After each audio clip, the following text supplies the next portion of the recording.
Welcome to Keep the Hotel Empty. Today we've kept the hotel empty for a project manager, consultant, fitness enthusiast, and a man who is truly trying to make the world a better place, Mr. Brock Grady. Brock, welcome. Thank you very much. Love the studio. Let me just start off there. I was not really sure what I was going to walk into. This place is fantastic. Thank you. I appreciate that. We're just moving into our new digs and we're settling in nicely, so I definitely appreciate that. Rock and roll. Cool. So I've done a little bit of reading about you, and I know that you've got a lot going on in the burgeoning cannabis industry right now, not only in Florida, but in many other states throughout the country. But I also read somewhere that you described yourself as an accident-prone youth. So I'm a little bit curious where you're at, where you start to take the turn from seeing yourself as that youth and start to become the man who is now doing these types of bigger things. Very interesting, and I don't know where you read that, but you were spot on. So I'll give you a little bit in past trauma in my life. When I was younger, I was about 2 grades younger, 2 years younger, and 2 sizes smaller for me and my grade. So coincidentally, I was like 4 years old when I went to kindergarten, 5 years old when I was in first grade. So my parents just kind of pushed me out of the house at a young age. But I was very active. You know, obviously, you talk about my troubled youth. It was definitely along the lines of I played 5 or 6 different sports and broke a little over 100 different bones in my body. So, Dang. Still to this day and age, I've been much more, we'll call it, calculated. Now, if there's any opportunity that I can potentially get hurt, believe me, it weighs into my experience of that decision-making process at the end of the day. So as I was younger, I had a lot of opportunities to get injured, have to bounce back. That probably helped me from a mentality standpoint that really pushed me to where I am today. Obviously, the challenges when you get older aren't necessarily breaking bones, but they're sometimes 5 or 6, 7 times worse, whether that's mentally or emotionally. That's kind of, I think, what prepped me up to be the person I am today. You know, the opportunity to overcome challenges, to kind of welcome challenges with open arms. You obviously never want them, but it's an opportunity that when they hit you and when they come, how do you make sure that you keep yourself up at that point in time? Or how do you make sure you keep yourself in a positive mindset at that time? That has been a huge challenge, but also the biggest outcome for getting injured to things that we encounter today. So that's the biggest kind of mindset growth that I've had from the young person of my age to obviously where I am today. So I'm sure athletics played a big role in that. It did. Where were you at in that kind of journey where it starts to reveal to you that these challenges are something you can make use of? So that's a great question. And quite frankly, when I was younger, athletics were kind of my life. You know, a lot of people, I don't think that it's realized whether you're, because I was a two-sport collegiate athlete, so I played football and baseball in college, as well as when I was younger, you know, 4-sport athlete, and even now I transitioned to volleyball. So again, you can continue to talk about, you know, how we want to challenge ourselves the older that we get. Right. So for me specifically, it's like what I've overcame or what I've encountered, and quite frankly, the high level that I was able to play. My dad has been a huge influence kind of throughout my life. Very cool. As well as my grandfather. They were both very, let's just call them veteraned in semi-pro baseball, as well as my grandfather in some pro baseball. They've always pushed me to the challenge of, hey, can you make it to the next level? But at the same time, when my dad actually went to college, his freshman year, he ended up getting hurt. So really the emphasis of make sure you go to school, make sure you get a good education, you know, understand, don't always chase the dream.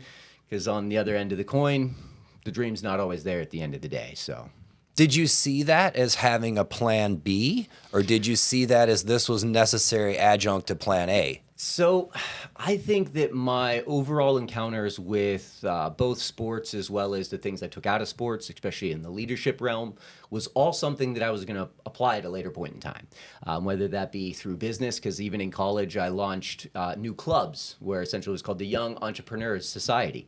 I went to a liberal arts college, so what I was able to do was say, hey, there's a lot of people here that have different backgrounds, different skill sets. I see a benefit here to getting all these people together, to getting them into a room, to throwing essentially spaghetti at a wall to see what sticks, and then give them the real world ability to actually apply. So for me, it was always what I could learn from sports or what I was taught from sports, or just quite frankly, what I have gathered, because a lot of it was observational. Right. was really what was for what's next, and whether that's business, helping people individually perform, whether that's professionally as well as just personally. Because I think for me, one of my biggest growth opportunities actually came after I graduated college, after I stopped playing high level sports, after I stopped chasing the dream for semi-pro or professional. It was the opportunity for me to actually find what I wanted to do and how I could apply those things into something that now scratched the same itch that sports did, because I was an active kid really just throughout. So that's the operative bit. Right. You got to be doing something. I got it. And if I'm not doing something, I'm looking for the next thing that I could be doing. Well, you said something that caught my ear there, liberal arts college. Mm-hmm. How do you end up choosing to go to a liberal arts college when athletics is your vehicle at that point? So fantastic question, and very unique question, mindful. When I was young, I was actually not old enough to sign my NCAA paperwork documents as I went into college. So I graduated high school at the age of 17, and quite frankly, if you're not 18 years old, you actually can't sign your own paperwork going into college. Right. So my mom, as well as my dad, specifically my dad, had a big influence on like, hey, this is a great opportunity. Now, at the time, I was getting recruited for football. Now, I was 140 pounds, 145 pounds soaking wet. I was just a safety. I could hit hard. I had interceptions. So coincidentally, it got me a lot of looks because I played for a really good team. Made it to the state championship that year. Just had a lot of eyes on the prize. Mm-hmm. I was way better at baseball. I had a 5.09 average. My varsity baseball career was 5.09. My senior year, I batted 5.25. I had numbers that people didn't think were real, because I played for a very small school and we were kind of the underdogs. But we had some really good players on our team, but we only had 3 of them. So it's very hard to field a team where you're drawing scouts from all over the country and different things of that nature. So unfortunately, I didn't actually get my look into some bigger, D1 AA's, D1 schools for baseball until it was too late. I've already looked at multiple schools. Now when I was getting, because of my size, recruited for football, I was essentially getting recruited for D3 schools with the opportunity to play a secondary sport. So for me, my dad was like, who else can say that they've played, Bo Jackson, some other individuals out there, who else can say that they played at this high of a level, multiple sports at the collegiate level? Exactly. So it was a very unique experience. So that was kind of why I went to the liberal arts school, as well as a well-rounded education. Now, mind you, it was also the most expensive decision I've ever made in my life. So, two ends of the different coin. You got one, you have a great education, a great experience. Student athletes were predominant in the school that I went to, where that was a big focus for the school. And then at the other end, they also made sure that anyone who went to that school graduated with, whether it be high honors or certain degrees, or even, a focus in other majors and other minors, which I really enjoyed. And you're just kind of a number at a public school, where going to a liberal arts school, it obviously costs a little bit more money, but at the end of it, worthwhile at the end of the day. Right. Okay, so you're getting to the point where you're starting to be able to dovetail all of the things that you've gleaned and been taught from athletics into all the things that you're being taught when you're in college. Mm-hmm. As your college is starting to wrap up, are you still thinking to yourself, athletics is the thing, or now you've got enough of both of these that you're starting to realize the itch can be scratched in another place? Great question. Coincidentally, my junior year, I had the ability, and I don't know if you know a lot about sports then, but you couldn't really try out and get offers at a certain level and then continue college afterwards. Right. So I actually had the opportunity. I went to a few tryouts. I got some looks overseas. More than anything else, I wasn't really trying to chase the dream. So again, my dad came kind of to my surmise. He was my liaison, if you will. He was the person that I would go to if I had questions, comments, concerns. It's just, hey, you've kind of gone through it. What would you do? At that point, junior year of college, I've already invested, it was $56,000 a year. It grew, it essentially raised every single year. So you're looking at $200,000 for an undergrad degree. At that point, I was like, I'm not going to look at the, $30,000 to $35,000 contracts that overseas. Were potentially, yeah, right. That's essentially a stipend to eat and a stipend to live. So more or less, that wasn't really something that I really wanted to continue to chase the dream. I knew a lot of people that even got drafted out of high school. They were still in the low minors. Yeah, a couple people were in the higher minors, but we were on par in regards to just overall average, overall, et cetera. But it's the grind. They still weren't even, 4 or 5, 6 years later. Because again, when you graduate high school, you essentially can have a redshirt year, you can have et cetera. So you're there 5, 6 years sometimes. So long story short, conversation comes to hand. I finished school. At that point in time, as I wrap up baseball, as I wrap up football, I'm starting to realize I don't really have the passion for anything outside of sports. So that's when I really started to think, what can I do now? What can I do in my experience here at W&J with the liberal arts background, with the just such unique and diverse individuals that went here to W&J. And I just had an idea. And what is that? What is that acronym? W&J, Washington and Jefferson College. Okay. So W&J was, again, in Washington, Pennsylvania, about 20 minutes north of WVU. So it splits kind of Pitt versus WVU in regards to geography, right? Okay, cool. Okay. So long story short, again, if you don't understand, liberal arts means we only had about 400 kids in the grade that I went to, but maybe 25 in each different major. So you have very small knit groups. Specifically, I was an accounting major. I actually wanted to be a secondary education mathematics teacher.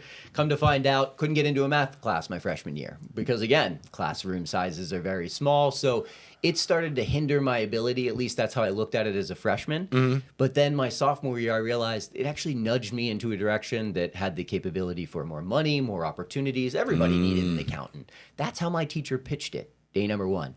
Said, hey, you want 99% of an opportunity because every company needs an accountant? You're in the right class. And that was kind of the opportunity to open my eyes. Well, okay, I can understand the business. I can understand the numbers. Can I be a little bit better and do a little bit more than everybody else to make sure it puts me one step ahead? So that's kind of where I started to take my advanced and managerial and some of my other accounting classes and saying, I can apply this to business, whether it's now at the age of 18-year-old kids. They have high hopes, high drive, and ample ambition. Yeah. So quite frankly, there was some great opportunities that were coming out. It was a great opportunity to start a club. I got some funding for that club, and then we just kind of hit it and run with it. So we had the opportunity to launch some, we'll call it an incubator, if you will, of generating ideas, generating business plans, and then actually putting some money to see if we can bring them to fruition. So it was an awesome opportunity, and there were some very successful things that came out of it. So that was when the bug really bit you. It did. So what was the first thing you got off the ground? What was the first thing you remember thinking, okay, this is definitely, I guess maybe akin to what the Feeling Athletics had given you prior in life? When was the first time where you were like, okay, wait, I'm in? It was, how could I help others? I was a senior, just like I was when I was captain of the baseball team in high school. It was an opportunity for you to put a hat on and say, hey, what can I do now to essentially leave a legacy, right? My aspect wasn't necessary to leave a legacy, not in my name, but in the essence of what was the biggest thing that I lacked. I went to 4 years of liberal arts college. I had a well-rounded view, whether it's political, non-political, education-based, non-education-based. I had a very different perspective than most people got kind of through their college or university career. For me, that was the biggest opportunity that I, opened my eyes and said, I didn't really have the opportunity to shake hands with CFOs, COOs, presidents, co-founders, different opportunity for companies. But as a senior, I won a couple awards. I was starting to get thrown into these handshake opportunities where I was gathering from these CFOs, COOs, presidents. They were asking me, how can we get involved? And that's when it took a back seat. It's like, well, we can start a new sport here, and we'll call it the sport of networking. I looked at it as a networking opportunity that also gave the opportunity to give people the 60 or the 30 seconds to give them their elevator pitch or their elevator spiel. Right. Not as, I go to W&J, here's who I am and here's what I have to offer. So, from the team leadership role, especially from sports, that was always my thing. How can I get the next center fielder to be better than me? Because it makes me look good. Whether it's for the captain, you might take a bench, but you're going to leave anyways. And if they win the conference championships or the state championships or whatever the next year, for me, that was more rewarding than actually being the person to get handed the trophy. So what was the first time that happened? Can you remember the first time that happened? I would say it was actually the year after I graduated. One of the biggest opportunities for me was I really wanted to create this incubator. Again, this ability for everyone to kind of come up with these business plans, to throw some money at it, and to see what actually could be achieved at the end of time. Now, I talked about leaving a legacy, right? My goal was obviously, I only had a few months. I knew that it was capped into what I could complete in that period of time. But hopefully leave it into the hands of the right people with the emphasis and the conversations that I had with that individual to say, here is what I see the future of this, young entrepreneur society. And at the same time, just like business, just like anything else, if you can turn your focus another direction and that continues to take the steps that it needs to get to the end result, to me, that's a huge opportunity for delegation, as well as an opportunity to make sure that in business as well as in life, is there people that you can kind of trust with your vision and entrust with those. So back to your original question, I handed it off to a counterpart of mine, somebody who was much younger. I think they were only a sophomore at the time.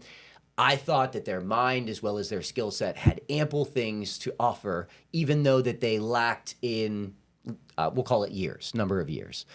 I emphasized my direction. They were side by side with me pretty much the entirety of us setting this up, added, great opportunity for insight, great opportunity for feedback, and helped us really tune and polish this to the end result. Now, mind you, the year after I left, I went into a project management role that required me to start globetrotting the entire country. So I was not able to be back physically, nor mentally, nor even via phone for a lot of what I should have been or could have been. Right. So it was the opportunity that I handed it off to somebody with not necessarily a clear direction, but a clear understanding of what I wanted out of it. And they hit the nail on the head. They pushed it through to execution 2 years later after she left and she graduated. The incubator idea that we came up with that first day and the whole reason that we wanted to do what we did with the Young Entrepreneurs Society came to fruition. And it was in the local town that we wanted to do it. It was supporting the local students that were now graduating. And quite frankly, it was pulling, like Chamber of Commerce, if you will, the local businesses that wanted to help, that wanted to give internships, that wanted to give those conversational experiences.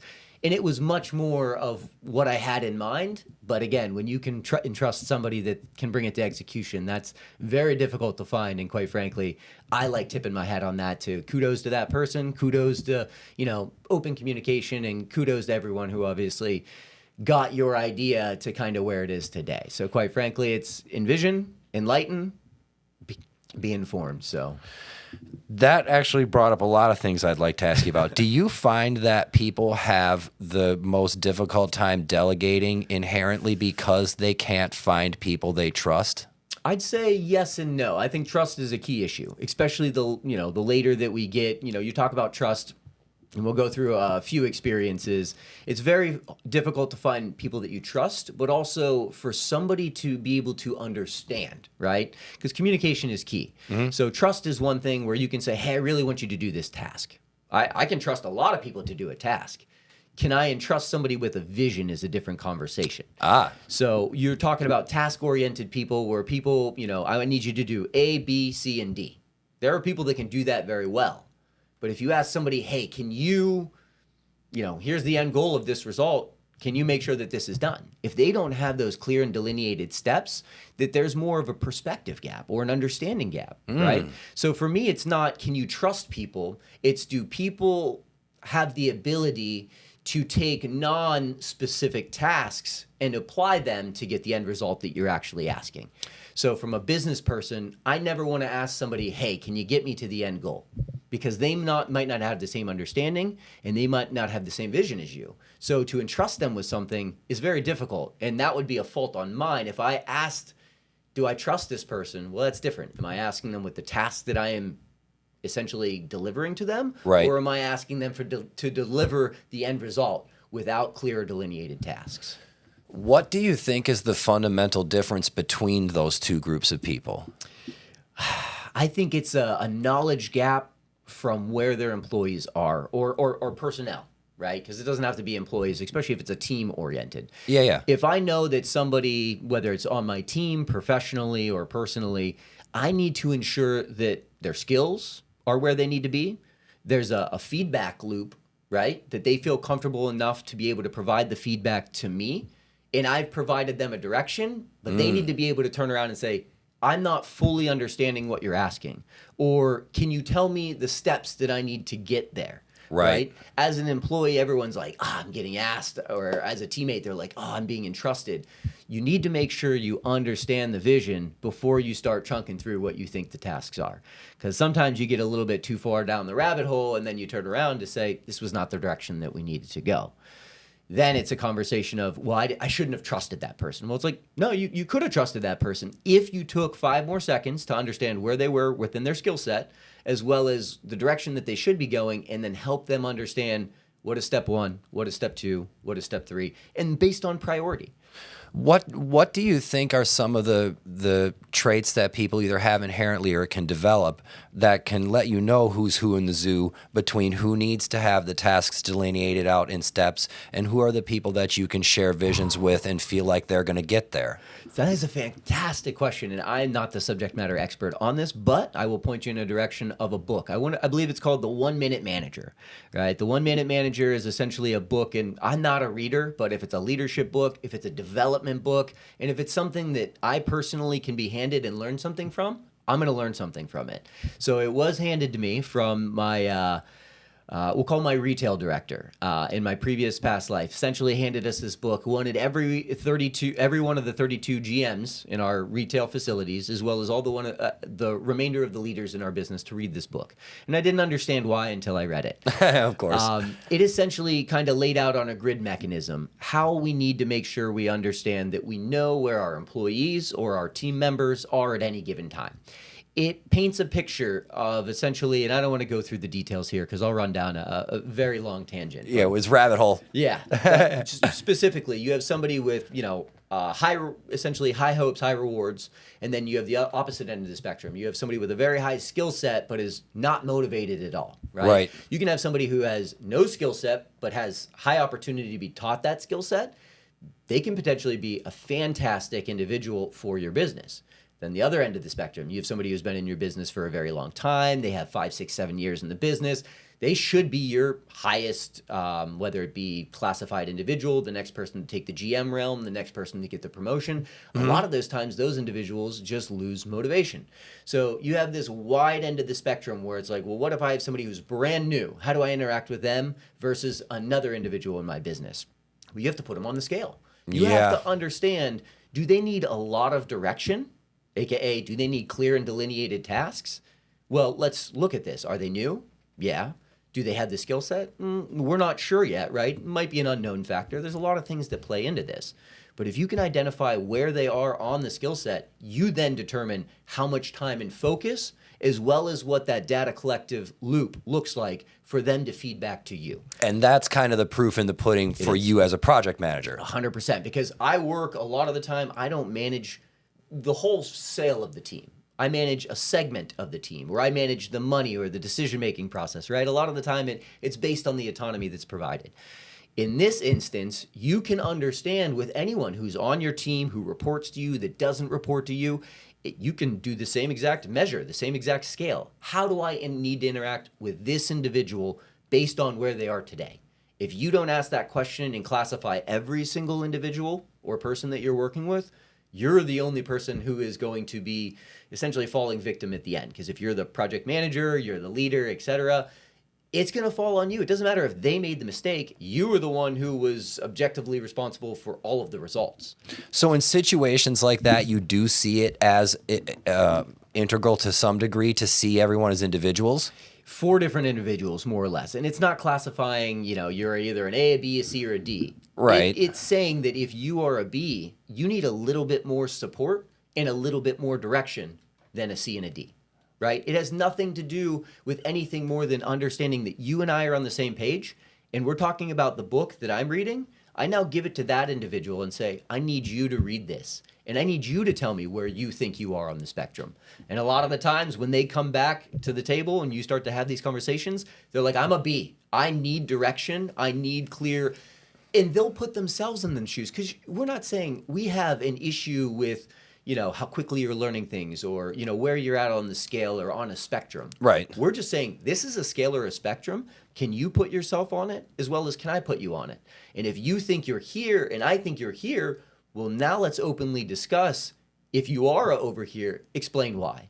And now that we've had the accountability to say, hey, here's where I am on the spectrum, we've agreed upon it. If I see something slide in that area, I now can then push you back to, hey, here's where we are. Based on your performance, this is now where we are. What can we get to get you back to where you were previously? Well, you said one of the magic words, so we're going to sidebar for a minute. Okay. Accountability. Accountability. Accountability seems to be this universal thing that keeps creeping in regardless of whom I'm talking to or what the subject matter is. Sure.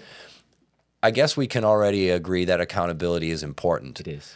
How do you find that people get past the uncomfortable stages of accountability with themselves? So I think it's just an ownership thing. And again, I hate to say that I'm not a reader and I'm throwing the second book out here, but extreme ownership. I think it was like a David Goggins type book or whatever the case may be. But it's the conversation that just take ownership in everything that you do. You got to understand if a task is given to you, right, you now should accept form responsibility for it. Unless you just say, no, that's not my responsibility, then there's a conversations that obviously you can push it off. But accountability is extremely important. If you are given a task or you are given a question, a comment, a piece of feedback that you need to have a deliverable back to the individual, it's now your accountability to make sure it's delivered. Even if it's a no update, right? Especially because in the project management, I can't tell you how many times I've had to come week after week after week to say, unfortunately, there's been no progress, right? I can't control the individuals doing the work. I can't control, the signing of those checks to move the phase from phase 1 to phase 2 forward. There's a lot of opportunity that I could say it's, their fault or it's the other person's fault. It's not about that. It's about saying, hey, I dropped the ball here, right? Here are the steps that I'm going to take to make sure that we get to the next or to the next or to the next deliverable that we need. What do you think is the hurdle between the people who don't want to say that because it is dreadfully uncomfortable and the people like yourself who get to the point where you can say that and then clear those hurdles? Lead by example. In my past life, and I've learned at a very young age, right? Because I was young and hungry at the age of 21 as a PM running around the country, leading multi-million-dollar contracts, leading multi-million-dollar implementations. Now, mind you, I had a different, probably ego at that point in time where I was like, oh yeah, I'm doing so great, I'm doing this. I had a reality check very quickly when at the end of the day or at the end of the week or the end of the month, even if somebody else's work comes and does not meet that deliverable, that expectation, and somebody says, you're the one who's accountable, it gives you a really eye-opening experience that you're like, shoot. There's nowhere to run. Now I'm the team captain that didn't get the hit to, I'm not even in the game right now. Somebody else is the one swinging, right? So it gives you the ability to put that coaching hat on, right? And to have that experience at a young age where I did fail, I did flop, I did have the opportunity to make a mistake, but to understand, well, shoot, we need to go through this because I never want to feel like this again. For me, the opportunity was I had to take accountability. If I wanted to keep my job or at the same time, whatever the case may be, it's like you may not have failed to where it impacted the company or it impacted anything from the financials, but you may not have met the checkbox that somebody was looking for. That is a failure. So you need to understand, and the person you need to be realistic with yourself is yourself. You need to make sure that you understand, hey, when I'm in a time of try need and I could fail, how do I bounce back? And I think that's the biggest issue is people are afraid to fail. They don't want to make mistakes. They always want to point fingers at the other person. So as your kind of conversation, it's like, how do I do that? Or how do I show that that's what I want people to do is make mistakes and don't be afraid to come to me and say, hey, it's my fault, right? I'd rather do that on day 1 than day 37. And we're now trying to figure out what happened. Right. So that's a different conversation, to be open and transparent with people up front to say what an issue that you make or a mistake that you make is going to have ample impact if we don't immediately address it, right? Take ownership, come up with a solution, come back to me so that we can have the opportunity to get past this, not the alternative where we're chasing our tails and now we're having to go backwards and backwards and backwards. Valuable. You said one of the other magic words I like to ask about too, failure. How do you categorize and digest failure not only for yourself, but when you're trying to have these people that have accountability and transparency to you when they're bringing to you something that you can easily categorize as a failure? How do you treat that? How do you see that in yourself? And how do you see it when you're managing others feeling that way? You're going to hate to hear this because I look at business without emotion, right? If I got my emotions tied up in, whether it's the businesses that I led, the people that I led, etc., I'm empathetic, but I remove emotion because at the end of the day, it needs to be focused on the direction of the business. So re-ask the question because I want to make sure I hit the nail on the head with this one. How do you kind of make sure that you can stay aligned with that, I guess. Because people are going to want to take a different road with failure. You can see failure as something that's going to hold you back or a reason to not start in the first place, or you can categorize failure as a learning experience or something you're telling me that you like to see approach with some indifference. So how do you kind of sell failure to yourself, and how do you sell failure to your team around you to make sure that it stays positive? Love that that's how you fed the question. Zeros and ones. Like I said, remove emotion. Everything is data. You get a 1 for something in a positive direction or a negative direction, but it's just that. It's just a number. It's an input. It's an output. If you collect enough zeros and ones, whether it's, hey, you explain that to somebody, do not be afraid to make a mistake, especially if it's somebody who has the ability to make a decision. You make sure that you emphasize, I need to make sure that we do this, right? As long as they keep that in mind and they make a decision, but they understand the decision that they made was wrong, they can come to you or they can revert it so that it actually comes to the same outcome. It is a data point. It is a 1, it is a 0, right? I don't really care if you make more 1s than zeros or more zeros than 1s, but if you collect that data and it shows poor performance, that's a performance-related conversation. Right. But what we're talking about is, well, did this person make the right decision? Did it have the wrong outcome?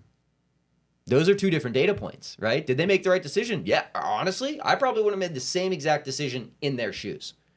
But the outcome was incorrect. And that's a difference with a distinction. 100%. Because they had the ability that if I didn't answer my phone call, and the reason that they made that decision was because I didn't answer my phone call and I'm the person that was supposed to make the decision, then that's on me, not on them. Right. I say I have an open, door policy, or anybody can call me if they have a question, comment, concern, or idea, right? Because a lot of the ideas that we don't realize in business come from those people doing the day-to-day. The idea is whether it's saving money, and quite frankly, I've seen one of the best savings opportunity from a print-heavy company where somebody says, why don't we just digitally have these on our devices? That was a $10,000 savings per location, and we operated in 32 different states. That's a huge impact. Right. From somebody asking the question. And they knew the outcome. They knew that what they were asking was actually going to have a benefit, but it's also how they phrased it. They learned to ask questions, right? Versus saying, hey, why don't we do this? That shows a lot about their demeanor as the person to say, I'm not throwing this in your face, but what do you think about this? And even as the higher I've grown in the ranks of my professional career, I stopped coming up with ideas and I started asking questions. Because it's not about my idea. It's, can you plant the right question in somebody's ear for them to go, but what about? Because they're the one that needs to make the decision at the end of the day, not you. Facts. So, well, let me push rewind a little bit. We got diverted with a couple magical questions, or magical words, rather. You mentioned that when you got out of college and you had turned over the group that you had started to someone else, you had gotten busy crossing the country right away and getting your feet wet instantly. Did you feel ready when that happened? Do you feel ready for anything? This is the operative question. Yeah. So, just like, hey, I'm a freshman and I'm starting on the varsity team. Am I ready? Probably not, but I'm going to give it my all, right? And that's the mindset you need to have when going into something. It's, look good, feel good, play good. You might not be the best player on there, but everyone can look good, feel good, play good. It just depends on what you bring from the demeanor. So for me specifically, it was, how can we make sure essentially that we can look good, feel good, play good, right? You might not be ready for the opportunity. You might not even feel like you're supported, whether it be from the coaching staff or your boss, right? Because a lot of time you might be promoted without there ever being that job title previously. Right. What are those expectations? I don't have a JD. I don't have a job description. I don't have something that's been clearly laid out. So a lot of the times it's iterative. If you're afraid to make a decision, then quite frankly, that's going to be how it's going to influence your entire life moving forward. Good point. If you don't show up to play the game, it doesn't matter what the game is. It could be the first time you ever play the game. Try your damnedest. You could have a lot of effort that shows up on the field that's like, hey, I have a different sport or I have a different industry that you might be really good at. You would never know unless you actually showed up and give it your all. Because a lot of time, that's what the people are looking for. Not afraid to make a risk or take a risk. And then outcome, can you still perform? Even if it's under pressure, even when you're not ready, or anything along those lines. So, how important is it for you to have those feelings to give you the peace of mind when it is time to do the damn thing and you're keeping it together? So I think it's how you tap in. for me personally, whether that's in the gym, preparing for a podcast, as I'm sure you kind of have your warm up, if you will. Yeah. There needs to be some force of just direction, to keep you in there mentally, physically, and emotionally. A lot of the times, if people don't perform, whether it's in their professional career, you might say something like, "Hey, Jimmy, you didn't do very well today," and they snap, right? Mm-hmm. It wasn't about their performance. They snapped at. It's about other things that they have going on. So it's about having a good course of where somebody is within the realm of today, but also where somebody can be over a longer period of time. And like I said, I know we keep talking about the player role, but now the coaching role becomes more of a kind of the mentality for leaders. We need to make sure that we obviously tap into those conversations a little bit more regularly with those individuals. Because again, a lot of the time your performance is going to be based off of your players, not how well you coach. Thank you for sticking with us. We hope you're enjoying the episode. We'd like to take this opportunity to give a shout out to our #1 supporter, Tweed Suit Shop. Hey guys, I'm Donald with Tweeds. If you're ever in the market for a custom suit, tuxedo, sport coat, whatever it might be, we'd love the opportunity for you to come in, we'll take all your measurements, we'll make sure we get you the perfect fit and the perfect look. We'd love to see you at one of our locations.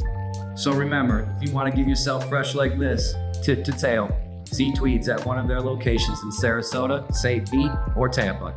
Please enjoy the rest of the episode.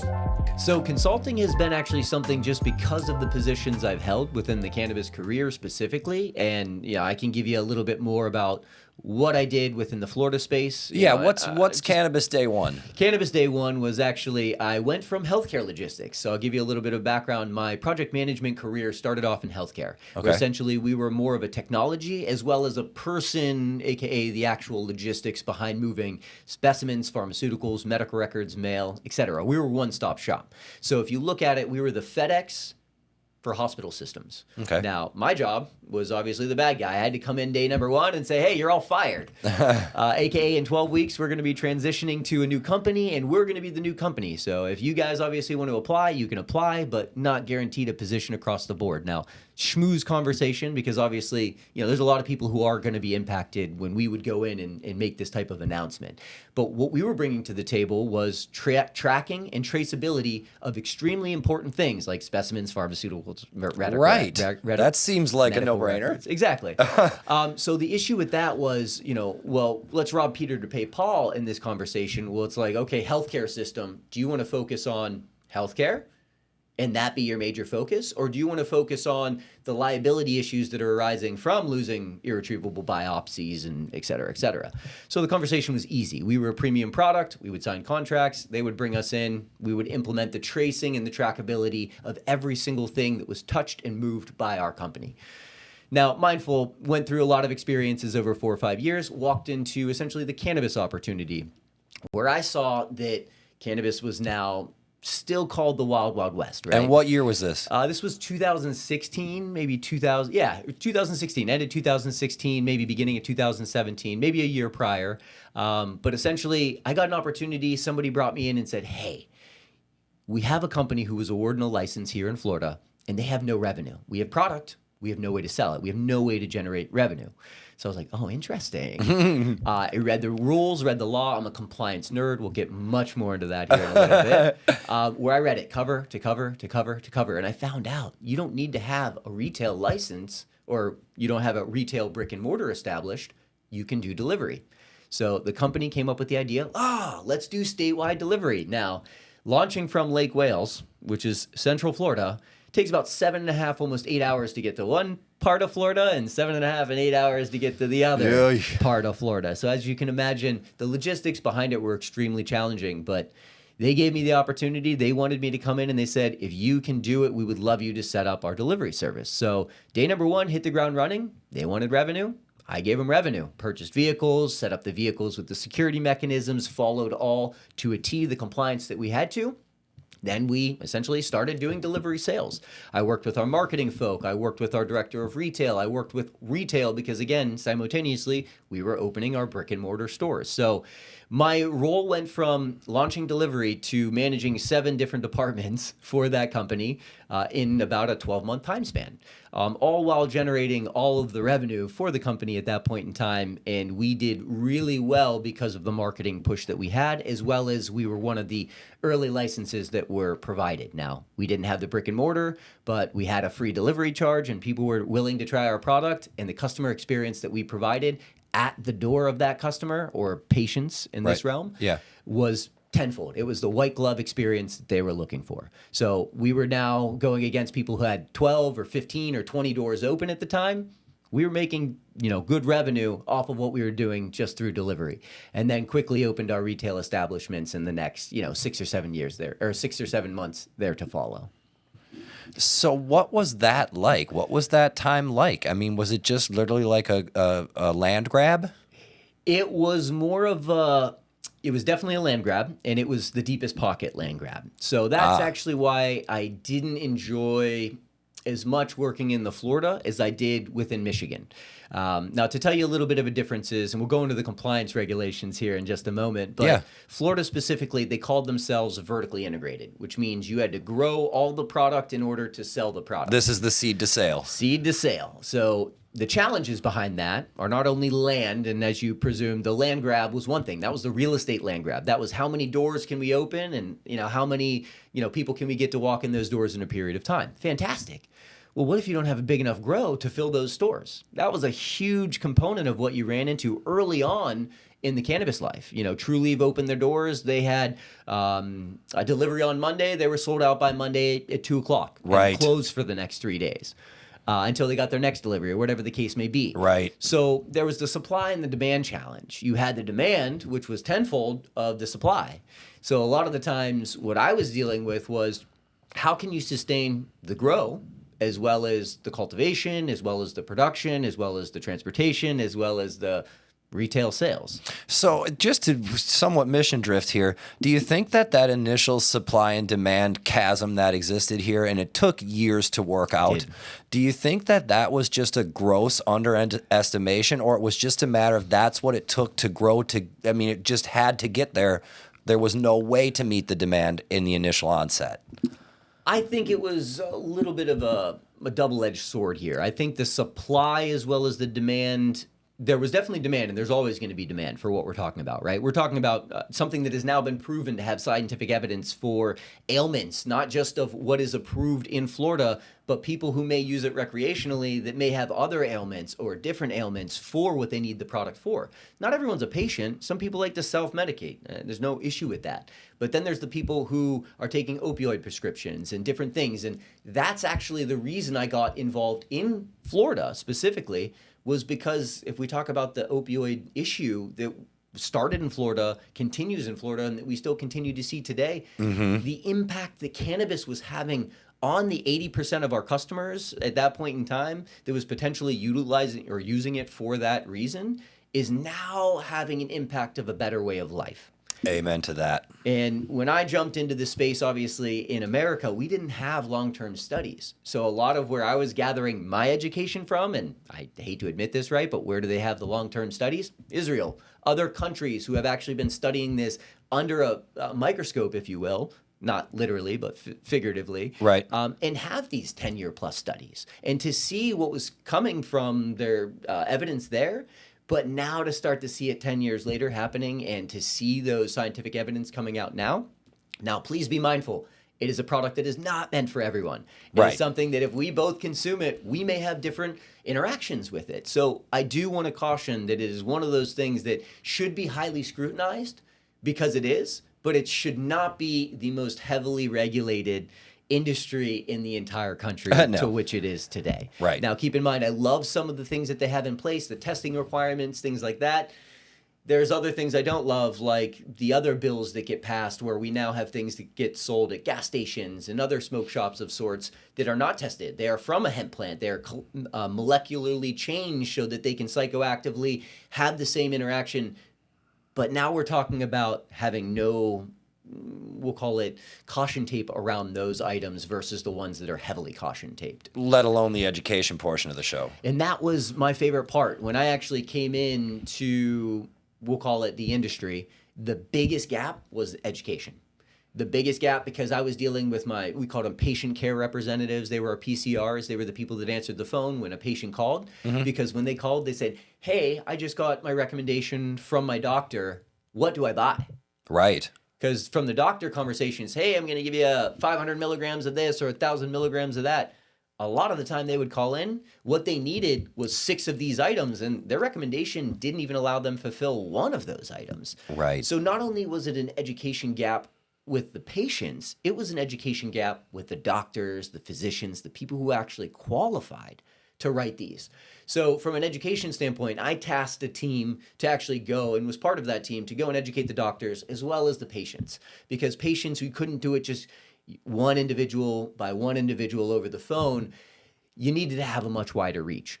So that was one of my favorite parts in there, is how can we increase our education for our PCRs as well as the people within our business, and then also have an outreach program to, nursing homes and other people who are, to the masses, having those type of questions.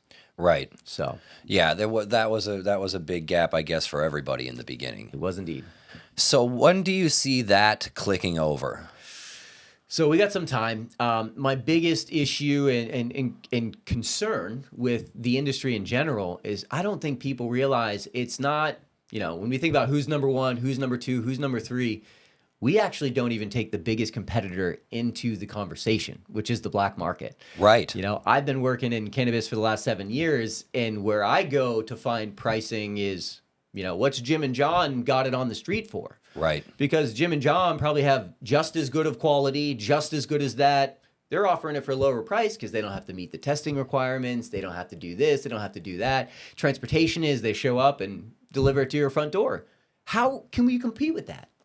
You have to either do one of two things. You have to meet the extremely high-end individuals, Right. who are like, I don't really know what this product is. I need an entirely education base to deliver to my door. I don't want people to know that I'm consuming. To the other end of the spectrum, where I've had my guy come into my door for the last 20 or 30 years. Now, this is the other end of the spectrum, right? Those individuals are comfortable with that person delivering on a Tuesday afternoon. They have to have a set schedule, their set rotation, whatever the case may be, for the best price. And they might have 9 or 10 or 20 different strains, just like stores were struggling to get 8 for a period of time. So you had this big ebb and flow of, I could pay more premium and get the testing and the quality that I'm looking for from the retail establishment, but I could also just get it more conveniently at a cheaper cost. And for anyone in the industry out there, that's the number one competition. That is never going to change because people are comfortable with the individuals they've been dealing with. They're comfortable with the product. Quite frankly, they don't have to be seen walking into a store. Yeah. So for a lot of time, because there's this stigma that is still attached to it, for the last 7 years, that's what I've been trying to break down, is how do we destigmatize this to make sure that we emphasize, we allow alcoholic consumption everywhere and then let people Rapidly. drive home. Yeah. Now we're talking about, you can't even purchase product without being scrutinized of walking out those doors, essentially, to go home and then use that product when it's well suited for you, right? Right. These are two different ends of the conversations, but we have to look at things entirely differently. So I know I'm going down a tangent, but No, that's just a little bit of an emphasis of why I got into the industry and why I lean so wholeheartedly into one direction versus the other. So What do you see as the big operative difference between places like Florida, where you do still have patients who have to deal with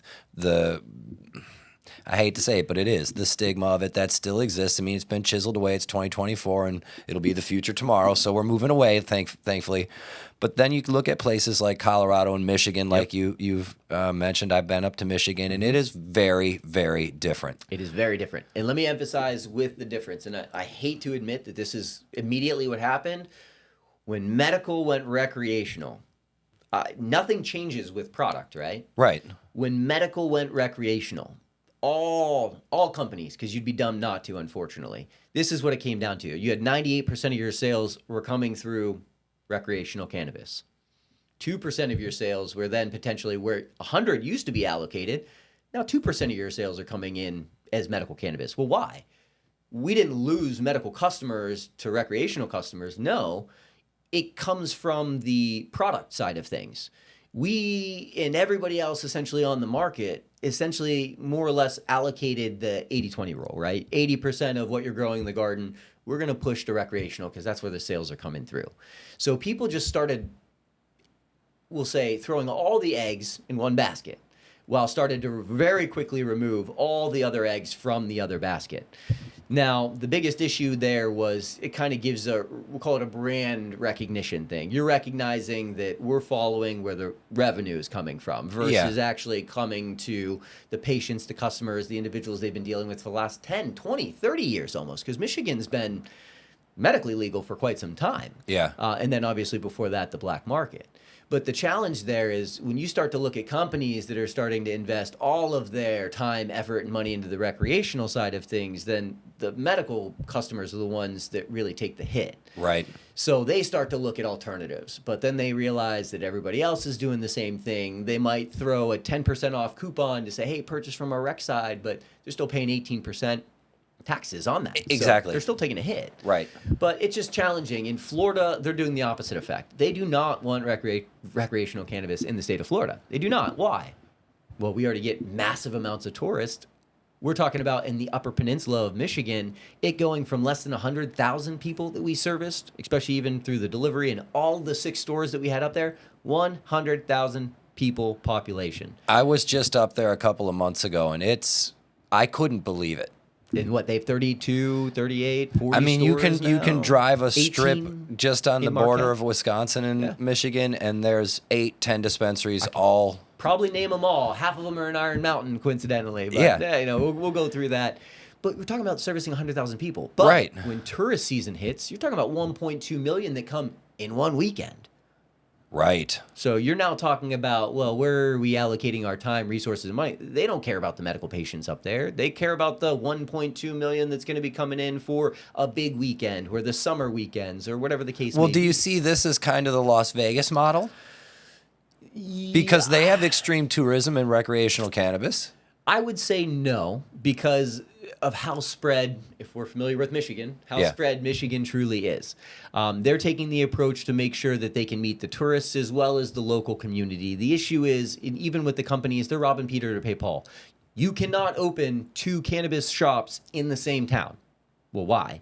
Because if there's a third one, not only are you splitting the revenue between your 2 stores, you're now potentially losing all that revenue to another store because now it shows that you kind of commercialized or whatever that area is. Because in Michigan, there was a huge thing against, the local. If you're not familiar with Michigan, it's local, Michigan, Detroit versus everybody, et cetera. Then you have, us against corporate cannabis. And even if you were a single state operator, which at the time we were, the single state operator, we had 32 retail locations open. We were corporate cannabis. They have 32 stores. Come to the small guy. That now is the thing that they could try and push on. Here's what sets us apart from the other. Now, they didn't have the same spread that we did. They didn't have the same offerings. They didn't have the same quality. We had 4 times better. But it was the small little niche that's, hey, you come to the actual Michigan guy, we're defeating corporate cannabis. So it didn't really matter if you could scratch an itch in the state of Michigan. That was really what would kind of set them apart, even if it was none of their actual products. Because in Michigan versus Florida, you have vertically integrated. That was going to be versus my next question. no regulations. I could open Brock shop tomorrow, buy your product and the next 17 that are out there, and have all 18 of them on my shelf with no restrictions, no regulations. It's just, you're talking about profitability at that point. What am I getting at wholesale? What am I able to market up? Right. This is just, we're talking retail here at its bottom line, regardless of what it was. Exactly. Okay, so then that's really kind of where the $1 million question is for us here in Florida. I know in November we're going to get our chance to put our thumb on the scale and see what happens. I've seen a couple of places around here that are clearly positioning themselves for when recreational is a thing here. What are your instincts on how this is going to go and really the title shift we're likely to see when? So the title shift is going to be interesting.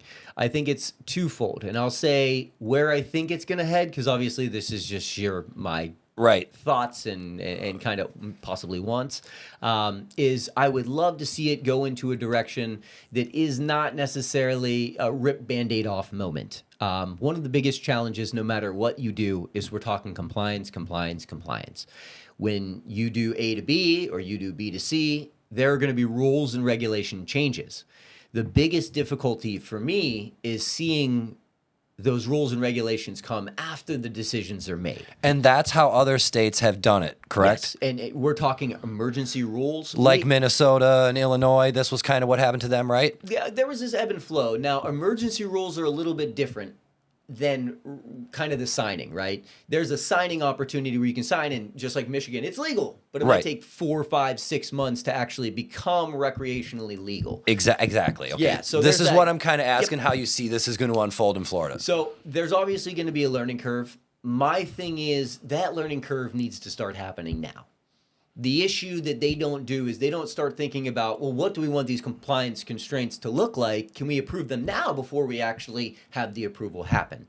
Because chicken or the egg conversation, right? The chicken needs to come before the egg, or the egg needs to come before the chicken. They don't really know what's the chicken or the egg. They're going to wait until, well, if it gets approved, right? Because they don't want it. I don't think that, just Florida in general, the issue with kind of what happens to the UP and what happens to Vegas in certain areas, they're going to be very profitable and there's going to be a lot of growth. But at the same time, is that good or bad? It's good from a financial aspect, but it may be bad from, well, now the locals can't go there and get their same product or as quickly or as cheaply or whatever the case may be. So in my aspect, there's going to be a learning curve here, right? I think that it's going to get approved when it does. Now, please keep in mind, I am not hopeful because I think that a lot of things quickly change. I think that there's a lot of people that are putting eggs in the basket that it might fall in the right direction. But just like the Banking Act, it flopped. Right? I mean, there was an opportunity. It was like, I was working with a company at that point in time. Like, we're going to get banking tomorrow. We're going to get banking next week. We didn't. Right. So it's to make sure that you're on the right side of the coin and to be on the essence of, well, can we start putting some collaborations in now, such as the government officials, the people actually writing these, or figure out with the current rule set how it's going to change or what's going to change. Because from medical to non-medical, there was only a few changes, and it was how much you could purchase per transaction versus how much you could purchase per month. Right. Because it was more prescription based versus daily transaction based. Right. So for me personally, I think it's going to fall very similar to how Michigan fell, which is challenging for me, right? Because I went through those exact same experiences. There's going to be a lack of product that when it does become recreational, there are definitely some people that are sitting on some product. And that's what I was Great just for going to them. say. Isn't it to the case where the places where the markets are more further developed, like Washington State and Oregon, that they have the opposite problem? They have just gluts of product? My other concern is when it becomes recreationally legal, we're not talking about Florida competing against Florida. We're talking about Florida competing against Washington, Florida competing against Oregon.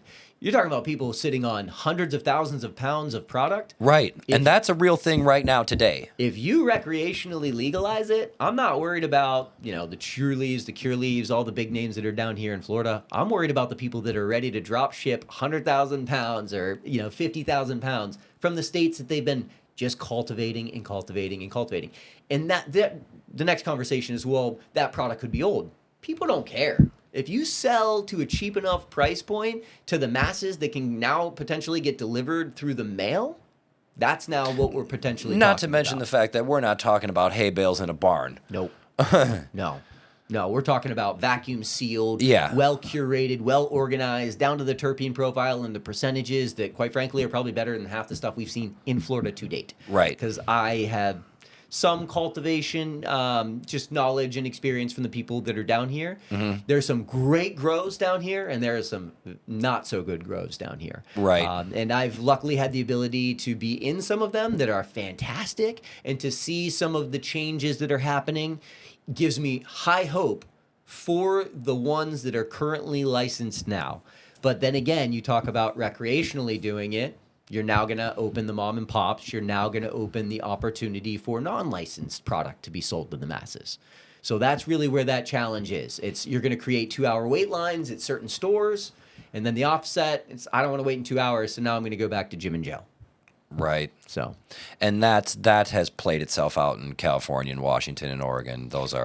That's already the case. kind of. There's been some model changes, if you will. Think about craft cannabis, just like there's craft beer. Right. When there's enough Michelob and Miller High Life and everything that's on the market, people still want that small batch, whatever it is. And there again, we're just tracing ourselves back to the backbone of retail. It doesn't matter. It doesn't You matter. can have Payless shoes or Balenciaga either way. Yeah, There's going to be market for both. There's going to be a market for both, and it's how you try and reach those masses. Especially in cannabis, I've seen companies who are not really licensed affiliates. They're just an idea with more of an Uber platform that can essentially revolutionize delivery services. Right. They're picking up product from the closest store and delivering consumer who purchased it, and they're getting a profit kick. It's a great business model. You don't have any liability of, the actual purchasing. That you do have some from the transportation side of things, but if you have That's pretty minimal. it's not minimal when you think about transporting certain products. There are opportunities for loss, whether that be robberies, other things and that's where a lot of people don't understand. You need to make sure that you have not only the heavy compliance regulations, but also your business practices in place. You need to make sure that you have loss prevention opportunities. You need to make sure that you have robbery prevention opportunities, because again, these things are going to happen. You're right. It's going to happen less, just like you go to a gas station and you see robberies happen there. They're usually at 11, 12 o'clock at night. You now see cannabis retail operations not allowed to open at certain hours. You now change the rules, just like Vegas. They have places that are open 24 hours, or at least till 3 and 4 in the morning. Yep. When is that opportunity for loss or chance going to happen? That same time. So, Well, you mentioned a good word that I want to ask about, because I think a lot of people who are on the outside of the industry or don't have experience as cannabis users, either as patients or recreationally, Sure. when they think about recreational cannabis and even medical cannabis, one of the first things that people always think of is you never know what you're getting. You never know what's in it. And now we have these testing facilities that are testing this cannabis, Yep. but at the end of the day, no one is regulating them. They're paid. These numbers are bought and paid for. In the early days, we saw people who were putting out product whose numbers were complete fallacy.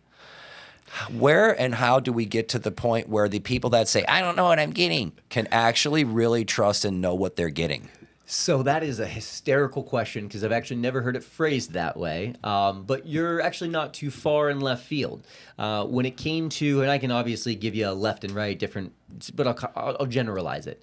Testing labs in certain areas are not actually, you said they're not, I forget, they're not regulated. They're not regulated. They are regulated. They're not governed, we'll call it. Their governance or their... Well, that's a tomato, is it not? It is, but it isn't. Here's where I'm going to say that there's a slight variance that they're provided, right? Okay. The variance specifically is the rule set that they're actually falling to play to their advantage. So specifically, let me give you an example. If I test a product at a lab and that test comes out, it has to fall below certain thresholds or it's not allowed to be sold to the masses, period. That is a form of governance, right? They're given, if it's above this in testing in microbials or mold or mildew or whatever the case may be, you cannot sell this. That's self-governance? Flower. No. That is governance. They're actually given that. That's not something that they have. Their own standard is actually given. You By a cannot- state agency? By a state agency. Okay. In Florida, it's OMU, Office of Medical Marijuana Use Registry, or whatever the case Right. may be. Yep. So they're actually the ones that have, if it's above X microbials, fail, right? These are pass-fail elements. Okay. If they fail any of those, that's it. You send it back to the people and you say, you can't sell this, and it failed, and here's the reason why. End all be all. They can't sell that. There is a little bit of control there.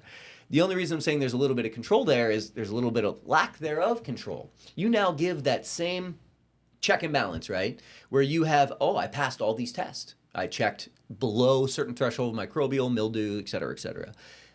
I can now say, well, you tested at 19%, but from a marketing standpoint now, there's a variance of 10%. Let me emphasize, there's a variance of 10%, which means if you test at 19, I can now put on that product, it tested at 28.8%, right? It's within a 10% variance. Really? Or the opposite effect. If it tested at 29, I can now put, which nobody would ever do this, 19.99% it tested at, right? You can go 10% down, 10% up. That causes a huge area of concern, right? Because that's a lot of wiggle room. Yeah. So now you're talking about the Wild Wild West, right? They're just making sure that if it's with under this certain threshold, they can send it back, but they can send it back with 28%. So now I want to go with this lab because the microbials and everything are coming back pass 98% of the time. And now my 19%, which I know is testing at 19% because I can do internal lab tests, Right. it's coming back at 28%. And now it's on the paperwork. It's on the bill of lading. I'm going to use this lab every single time. So both in Florida as well as Michigan, there were people that kind of had that understanding. Obviously won't throw around any names. No. Well, everybody saw it. You know what I mean? And you did, but people weren't aware of it. And that was the biggest issue is like, in my opinion, my emphasis is make sure that we're not testing for, or we are testing for microbials, mold, but that's across the board. Not just what we're selling from a licensed retail facility, but when you go into Joe, Jim's, John, or any of the even gas stations now, they're selling actual flour. Right. Is that tested? The answer is no.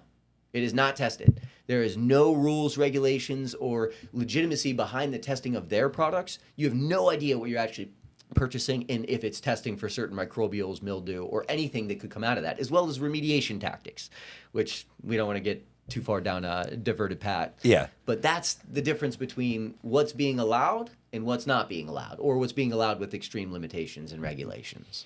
So in your eyes, what's the best way to clear this up so there's some ubiquitous understanding akin to like, and I hate to say it because of all the loaded portions of it, but like the Surgeon General or the FDA?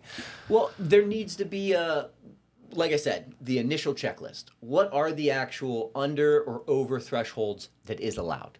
I think that should just be a standard. And we're talking about, it doesn't matter if you're a lab in Michigan or a lab in Florida, those metrics should be the same, right? Because we're talking about human consumption, right? This is a product that we actually consume, whether it's, tinctures, which is a sublingual application where it actually absorbs through your mouth. You can do an edible where it's actually going to hit the CB2 receptor that's actually in your stomach that's going to digest it a little bit differently. And then when you smoke or you have an inhalation of sorts, it's going to hit a CB1 receptor. So even the onset, right? Because when you consume cannabis, actually smoking or through inhalation, it's going to interact with your CB1 receptor, which is more of the head high, is what people say, oh, I feel this real big head high.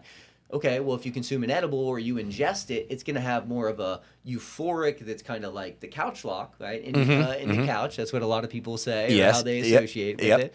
But that's just the tip of the iceberg. We're talking about cannabinoids, flavonoids. There's all these terpene profiles. There's all these things that now, you're looking at me just like... Well, no, because I hate to say it, because having been around this for a considerable amount of time, one of the things that I've watched now is how much people have educated themselves on terpene profiles. Now it's not even necessarily about the THC content, or even if it's a one-to-one for people who want the CBD portion of the show. Yep. Now we're going so specifically as terpene, which terpenes, what percentage. Yep. So there's an emphasis there that I want to hit kind of a note on the head, right? Because we talked about terpene profiles, as well as percentages. So there's two different percentages that I want to focus on here. You have THC percentage, right? Right. That's the driver of what we're talking about, the testing. That's the misinformation, if you will. At least my emphasis is you're chasing a 29 or a 30 or 36% THC, you're not chasing the right product. Well, it's also become the top line for consumers to some degree. Yes, because that's the easiest thing to understand. Like alcohol. Like it's alcohol. this ABV, it's this proof. Yeah, but that doesn't mean flavor. It doesn't mean effect, right? Exact. This was back to the education portion of the show. Back to the education part of the show. But terpene profiles, right? You might have, and I'm going to throw some numbers out there, right? Because some of my favorite products, I'll explain why. A live rosin, specifically. And the only reason I like live rosin is because it should be the gold standard of extraction processes. Well, why? Because you're not using ethanol, you're not using butane, you're not using any of the different type of chemicals that you typically use to extract just THC distillate, right? Now, live rosin is essentially you harvest the plant and you flash freeze it, and then you essentially extract it flash frozen, all of the components of that plant, without extracting just the THC distillate, right? Right. So how I like to explain that is like, if you're trying to bake a cake, right? You might have a fat hunking of cocoa specifically. And I, mix the flour, the eggs, etc. And I mix it all together. That's what creates, in my essence, a good cake. I look at cannabis plant the exact same way. You're not just going to take a scoop of that cocoa. It's going to taste gross, or it's not going to have the same effects of consuming the cake. You need the CBD, the CBN, the THCA, THCV, any of the different, again, cannabinoids plus the terpene profiles. Those are the aromas, the smells, the oily residue essentially secreting from the plant is going to put off this aroma. That's what we're talking about. And this is what people would commonly refer to as the entourage effect? The entourage effect, exactly. So just like if you were to lay down and you smell, I smell lavender, right? Linalool is what we're referring to. It is literally just an aroma or an essence that you're going to smell. It's going to have a sedation effect. It's really going to start to bring you down. Same thing as if you have a linalool terpene in a cannabis plant, it's going to be more of an indica or have higher sedation opportunities. That's what people don't realize is, well, what do I know what I'm going to get? There's a lot of variables there. What's the THC percentage that you're looking for, right? If you're first time smoking, make sure you're probably under the 17 or 18% realm. Why? Because those are probably slightly fabricated numbers. So if you have a 28%, you might be getting a 28%, but don't leave the room for error there. Right. But also focus on what else is in there. You know, what a lot of people don't realize, and I have a family member that actually has a limonene allergy. He's allergic to limonene. You cannot consume a product with limonene in it or grapefruit orient, because that's the same as if you're allergic to a lime or a grapefruit. The terpene profiles are exactly the same. So what people don't realize is in all of our foods, we have terpenes. Some of them are artificial that can be reinfused into cannabis-related goods. So that's the other thing is you don't know necessarily what you're getting. If you're getting just THC distillate and there's a flavor, usually it's reintroduced back into it so that it changes the flavor profile so that when it tastes just like orange. Well, it might be an orange terpene, which is a food-grade terpene. They do allow that in certain cannabis states to be put back in because it's for human consumption. Right.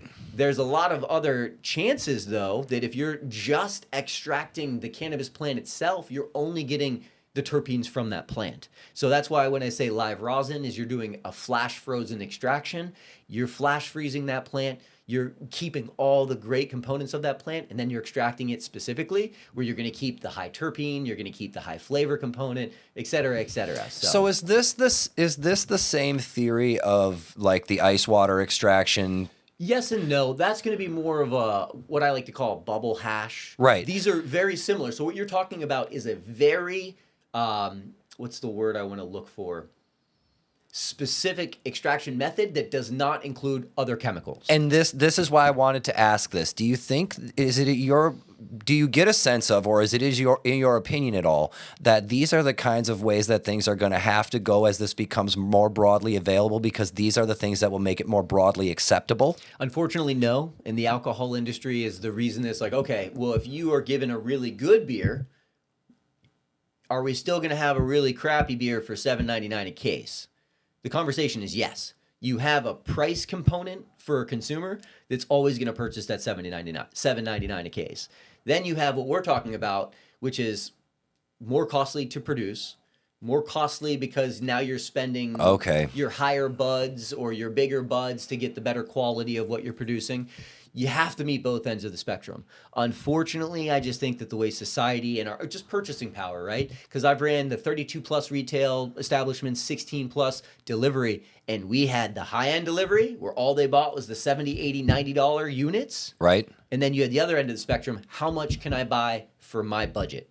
Right. So that's it. No matter what, you will have a budget-priced individual. You will have the quality-priced individual, and you will definitely have a spectrum in between. So unfortunately, no. As much as I would like to say we should invest all our time, all our money into the purest quality things that are out there, not a chance. We will absolutely make sure that and we as a collective group, they will make sure that there is a price budget component. It will increase in quality over a period of times, or in regards to the compliance conversations that we're having here today. If we can put some controls around it, you don't really have to worry about the scale as much as long as these products on the very low end still check the same boxes as the ones here on the high end. Yeah, because otherwise it's going to create a misperception in the market. It is. And the change in the market is going to be just that. The focus is, yes, we would love to have all of these individuals. but 80% of your sales are predominantly going to come from the lower end, the price conscious individuals. It's how it is, because the masses, the numbers, they're going to be sitting more over here than they are in the high realm. Yeah, no matter how high that brand you may have is. And I suppose that's the double-edged sword of a product that does have a medicinal component, because we aren't necessarily talking about beer, which no one is going to have an argument about a medicinal component, where we're talking about high-end beer and then that which is fermented on rice and corn. Yep. You know, we are talking about something that there's a definite distinction with a difference there. There is, but at the same time, you have the 80% of the people that are looking at it as the beer, right? I want to consume one at night, or I want to do this socially. Right. We have this weird conversation that we need to make sure that we do education, whether it's for recreational use or medical use. Please keep in mind, the benefit could be the same to both of those individuals. Right. That's the biggest challenge here, is people don't look at it as medicine, just like the people as medicine don't look at it as recreational, right? So you now have this challenge where the medical people are like, well, I need this product for me, and the recreational people are like, oh, I need it for me, right? Yeah. Well, you're talking about two different things. It's how do we make sure that there is, you know, whether it's a benefit to the medical market where they're getting not just a 10% off, right? You can have the same quality product. It's going to be sold to the same consumer. Well, just make sure that they're getting it at a more cost-effective price, because it's not coming through insurance. It's not coming through Medicare, Medicaid, et cetera. And that's where a lot of where I've seen physically it hurt and hinder people is because Social Security checks, which now they're trying to say, well, I don't want to get medications from my doctor and different prescriptions. It's leading me to the way I don't really want to feel. So then you see them transition to where now that's money coming out of their pocket. Now they're robbing Peter to pay Paul, right? This is having a better health effect on me, but I can't quite frankly afford it. So that's really where the end of the conversation happens. And it's like, well, we can start over here and end over here, but then it's going to be the same on the other foot. So yeah, right. Do you see a time when that changes? I just think that there's going to be some really good branding here. And let me emphasize why I'm saying that.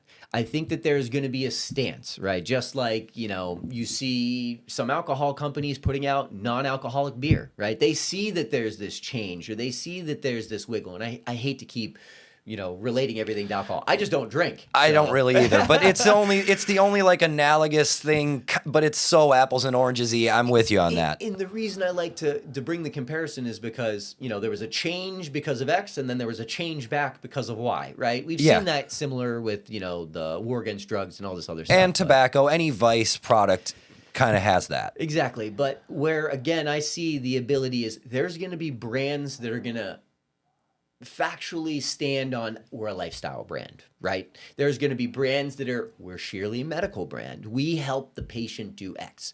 And I think it's actually going to benefit the cannabis companies, whoever it may be, whether it's within a state, whether it's within a region, or whether it's within the entire country, is to pick one of those niches and run with it, just like anything else.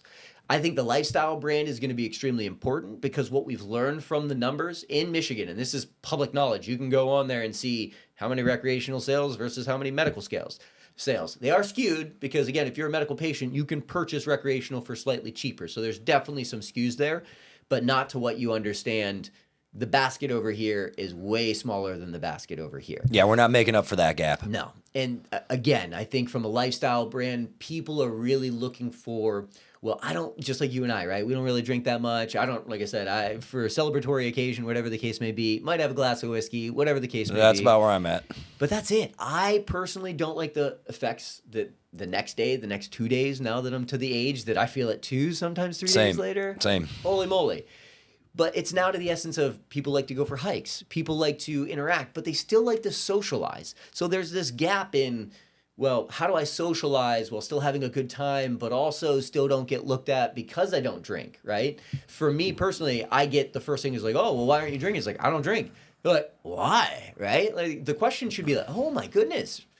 Well, you know, what's the reason behind it? Not like this regurgitory, like, what's the matter with you? Yeah, exactly. I think in the last couple of years that started to be a little different, but I do start to feel like some of people's aversion to alcohol is fashionable, and they dip in and out of that like a fad diet.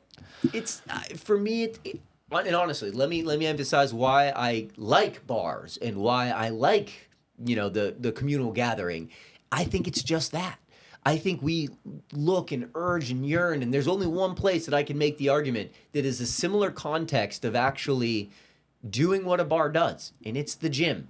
But Yeah. what do you lose in the gym? Well, I don't run over and talk to Jimmy while he's hitting his sets. Yeah. So We're it's here like- doing the same thing, but Yeah, no, but spot on. I mean, Yeah. it's an opportunity that's like, well, I'd love to socialize, but I'm really here to stay focused and get my shit done and get out of here. true. But then there's the other effect. It was like, well, where do I go or where can I go? We can go to bars, we can go to breweries, we can go to distilleries. That's about where the social engagement takes place. Well, I was about to try to get you out of here on something fun, but we got a mission drift here because I'm thinking about taking a trip back out to Las Vegas just as recon. I used to live in California, so I like going to Las Vegas just for fun.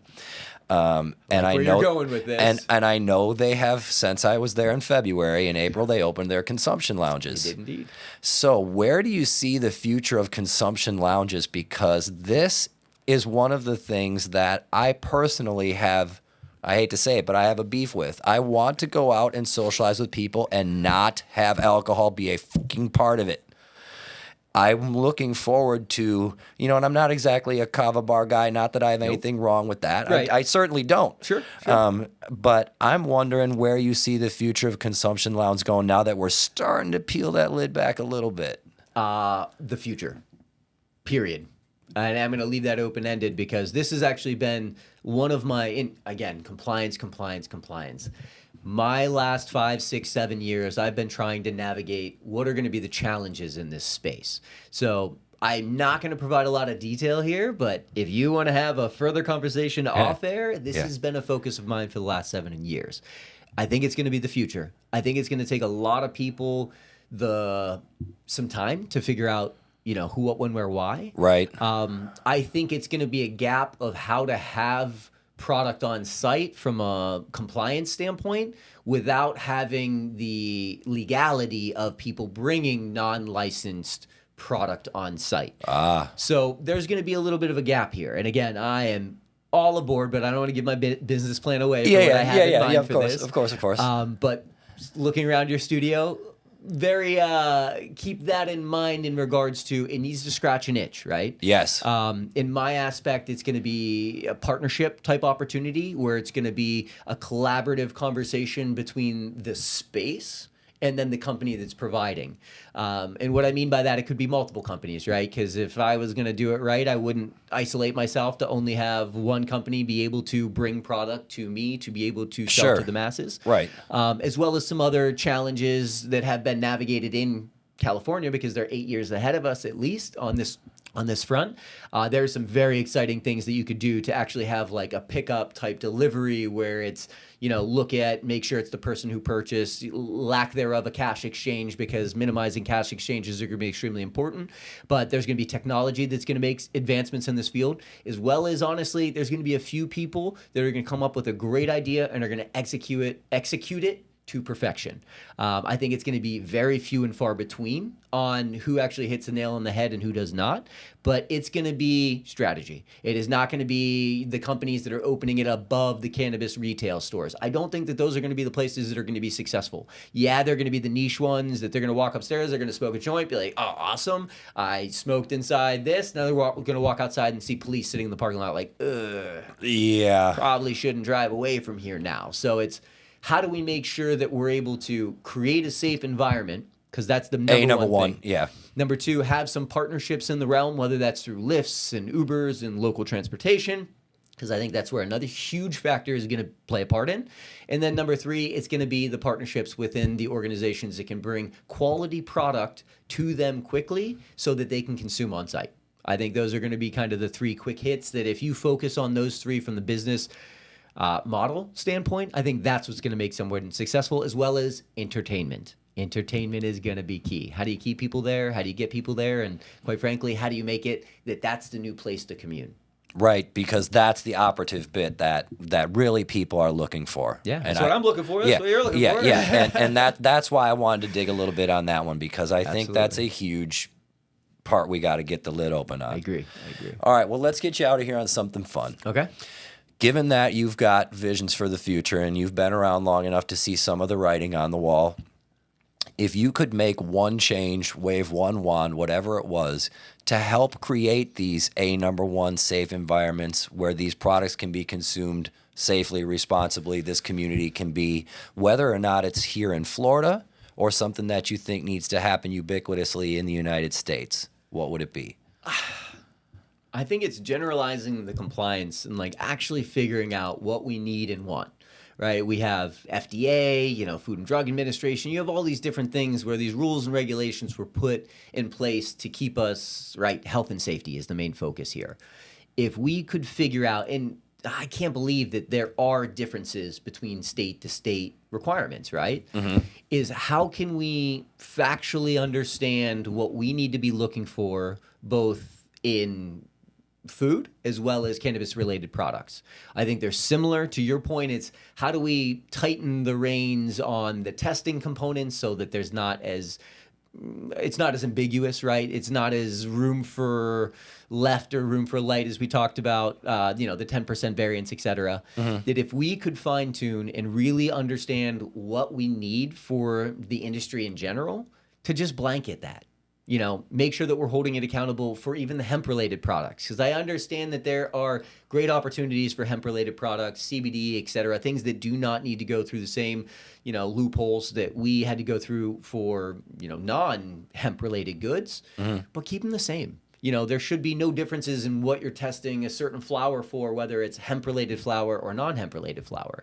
If you have the same checks and balances, if you have the same compliance components, and then you just make sure that from the sales aspect, the same taxes are implied, because that would give you the reason to actually make a defined decision of whether you want to buy it from somebody that has this testing or not. Now it's not a conversation. It's where do you want to go? Right? Yeah. And now you can actually start to focus on, well, what brands do I support, right? Because you're now seeing that they're taking the health style or the lifestyle brand, right? Pick your niche and run with it. People are going to understand, well, I really like them because of X, Y, and Z. So you're going to see more of that. If there was the reputable compliance conversation across the board, then it changes. We're not just looking at where we're going to buy our product. We're actually looking at the product that we're buying. And so that's the conversation at hand. Anything to take the ambiguity out, because that not only helps the consumer, but I'm hearing it also helps you on the business end. Yeah, and just people don't know what they want, and they don't know what they're buying.